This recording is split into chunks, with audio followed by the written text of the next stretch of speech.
Boris Johnson is preparing to compromise on access to UK waters after Brexit, it has been reported. Express.co.uk today asks whether the Prime Minister's pragmatism can be justified to secure a trade deal with the EU.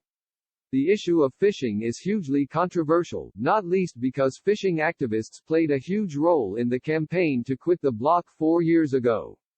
Mr. Johnson has repeatedly touted the idea of Britain taking back control of its waters after Brexit. However, the two sides are currently at loggerheads over the UK's insistence that quotas for foreign fishermen should be negotiated annually.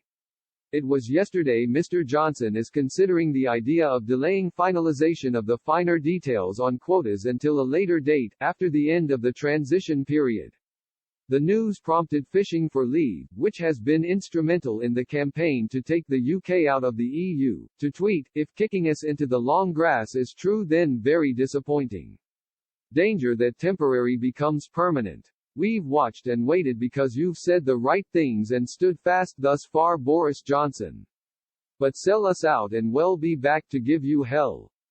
Tory party MEP Daniel Kaczynski highlighted his concerns on the issue last month.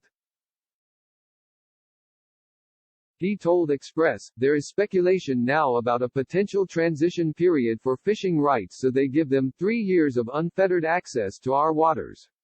Quite frankly, they have already had 4 years to get to grips with the changing circumstances." However, Lee Rotherham, who is known as Dr. Brexit and who was the director of special projects at Boat Leave, suggesting it was in fact EU negotiator Michel Barnier who was willing to compromise the most.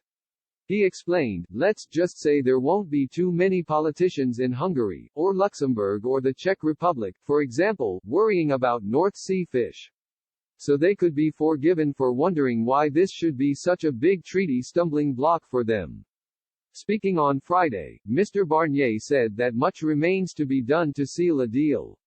Another EU diplomat said talks were still difficult on the most sensitive issues, including those of fishing rights.